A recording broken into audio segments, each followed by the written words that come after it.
आपने एक वीडियो बनाया है कि इस सब के दौरान जब हम डोनाल्ड ट्रंप के जिक्र कर रहे हैं, इजराइल की हम बात कर रहे हैं, ईरान की, कि पाकिस्तान जो है वो सुटेबल एंकर है फॉर इस्लामिक फ्रेमवर्क।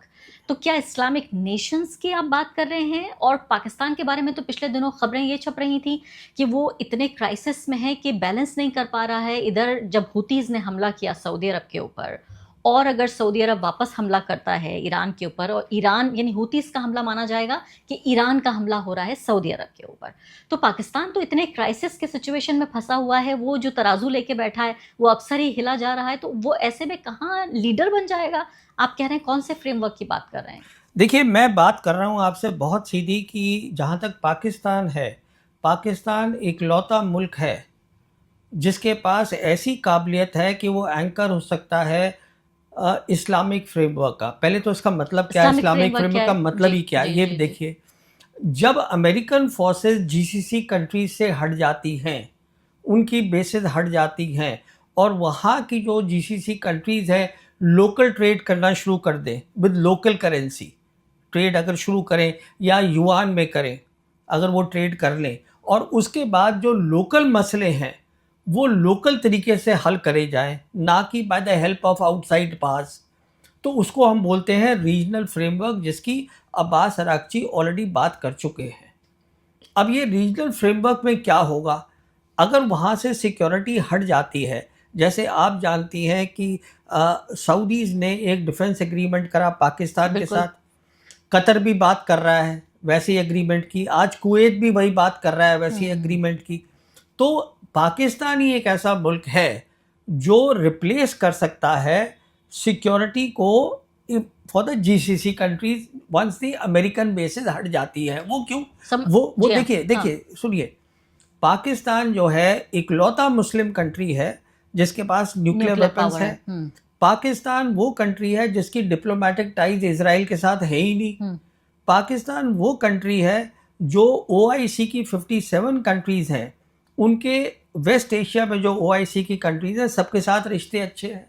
पाकिस्तान वो कंट्री है जो आज मल्टीपोलर वर्ल्ड में तीनों बड़ी ताकतें पाकिस्तान से बात करना चाहती हैं।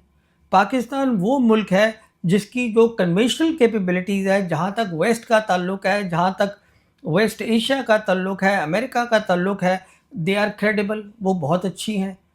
तो कहने का मतलब ये है कि पाकिस्तान, अच्छा एक बात आपको मैं और बताऊं, 17 जून को जब ये एमओयू साइन हुआ है, कई लोगों का इसका इल्म नहीं है कि 17th of June the MOU was sign.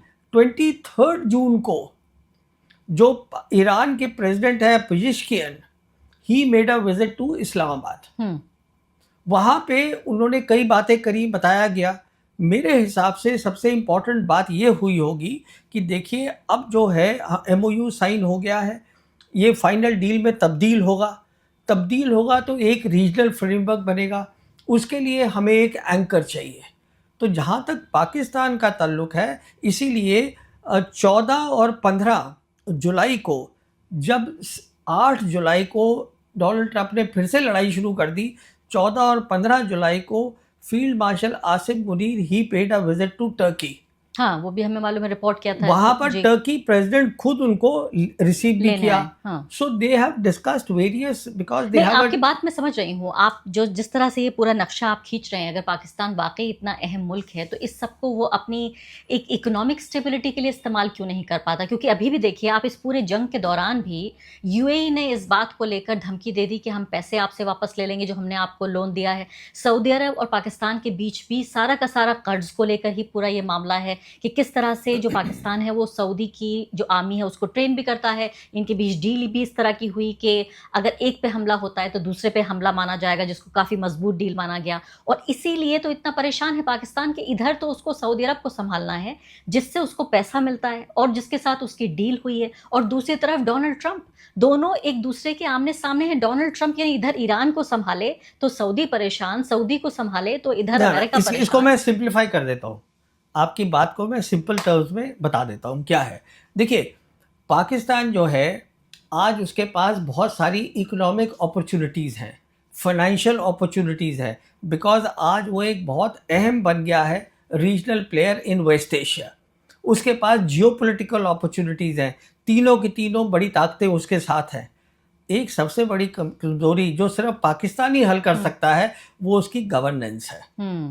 आपको पैसे मिलेंगे, पर वो जो आप अपना गवर्नेंस अगर ठीक करेंगे, तो आप बहुत बड़े कामयाब मुल्क बन तो सकते सरकार हैं। को कह रहे हैं, आप मिलिट्री को कह रहे हैं, गवर्नेंस क्या मैं मतलब है? साहब मैं प्रधानमंत्री को, वहाँ के जो प्राइम मिनिस्टर हैं उनको बोल रहा हूँ।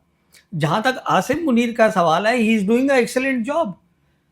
You see, the foreign policy, security policy, geopolitics of Pakistan is run by the Pakistan Army Chief. बिल्कुल, मैं वही तो कह रही And हूँ। but governance should be the responsibility of the लेकिन वहाँ तो Pakistan. पत्ता नहीं हिलता, वहाँ मिलिट्री के कहे बगैर, ना आईएसआई के ना बगैर ना तो तो पत्ता फिर नहीं हिलता वहाँ। ये तो उनका मसला है ना, वो उनको ठीक करने दीजिए आप। अगर वो नहीं कर आप ये पाएंगे, कह रहे हैं कि उसके पास बड़ी ही सोने की मुर्गी है वो, हाँ कि उसके पास सारी अपॉर्चुनिटीज हैं, लेकिन हाँ, उसको कैश नहीं करा पा रहा है। वो उनकी प्रॉब्लम है। That's it, that domestic matter. Governance में क्या दिखते हैं मुझे भी पता है, आपको भी पता है, उनको भी पता है। तो पर इसीलिए हल वहाँ तो इतनी हल गरीबी है कि हर चीज के लिए वहाँ राइट हो जाते हैं, आटे को तो लेकर, अंडे को देखिए, लेकर। वो उनकी गवर्नेंस का इशू है। They have to resolve. अगर वो कर लेंगे तो वो एक काफ़ी अच्छी, देखिए आज उनकी क्योंकि जो, मैं आपको कंपेयर करके बताती हूँ, देखिए हाँ अभी अभी ताज़ा ताज़ा ईरान से लौटी हूँ, और ईरान ने जो प्रोग्रेस किए है, मतलब जिससे मैं कहती हूँ कि अगर आप बुराई भी करना चाहें उस देश की तो नहीं कर पाएंगे। उनका आप ये देखिए कि पूरा ट्रेन नेटवर्क उन्होंने जो तैयार किया है, साइंटिस्टों की फौज खड़ी कर दी है, इंफ्रास्ट्रक्चर इस तरह का, ऐसे ऐसे पुल बना रहे हैं, वहाँ की औरतें बना रही हैं पुल। लेकिन यही अगर आप पाकिस्तान में देखें तो जो हमारे पास रेलवे है वो उनके पास भी थी, उन्होंने तो खत्म ही कर दिया। अंग्रेजों ने जो देखिए रेल बनाई उसको भी तबाह कर दिया मैं उन्होंने। वही आपसे कह रहा हूँ। अभी जैसे सी पैक उनके पास आया था, हम्म। आज वो बात कर रहे हैं, सी पैक 2 की बात हो रही है। तो अभी बहुत सारी रिपोर्ट्स आई हैं कि वो सी पैक 1 था जिसमें इंफ्रास्ट्रक्चर बनना था, फॉर वेरियस रीजन वो कहीं पे कमी पेशी रह गई। ये सब गवर्नेंस की बातें तो हैं। होगा डेवलपमेंट वहाँ पे। जहाँ तक ईरान का ताल्लुक है, आप देखिए ईरान से तो कंपेयर ना ही करें तो बेहतर है, क्योंकि ईरान एक अलग टाइप का मुल्क है जिसकी आपको शायद आपके दर्शकों को मालूम नहीं होगा। उनकी जीडीपी सिर्फ 300 बिलियन है। वो लड़ाई कर रहे हैं एक ऐसे मुल्क के साथ जिसकी 32 ट्रिलियन है। वाह ये आप समझने की कोशिश करिए। वाह। वहाँ पर सब पढ़े लिखे लोग हैं ईरान में। ईरान से मैं कंपेयर नहीं कर रहा हूँ, मैं सिर्फ आपसे ये अर्ज कर रहा हूँ, पाकिस्तान के पास आज जो अपॉर्चुनिटीज़ हैं, और वो कम नहीं हुई हैं, वो बड़ी हैं। इस जंग में और बढ़ी हैं उसके जी पास। हाँ, पहले फैसिलिटेटर था, उससे मीडिएटर बना, उसके बाद रीजनल पावर बना, आज वो एंकर है इस्लामिक फ्रेमवर्क का। इतनी तरक्की कर गया है पाकिस्तान, जियो पॉलिटिक्स में, फॉरेन पॉलिसी में, सिक्योरिटी पॉलिसी में, all because of the GHQ। लेकिन उनके सिटीजन्स को कुछ नहीं मिल पा रहा है, तो दैट इज द गवर्नेंस की प्रॉब्लम है। हाँ, तो उसके ऊपर GHQ GHQ का देखिए, GHQ का क्या रोल है गवर्नेंस में, I don't want to go into that. GHQ का मैं एक आपको बता दूं, फॉरेन पॉलिसी, सिक्योरिटी पॉलिसी में they have done an excellent job and they have a very good understanding of how the world is changing.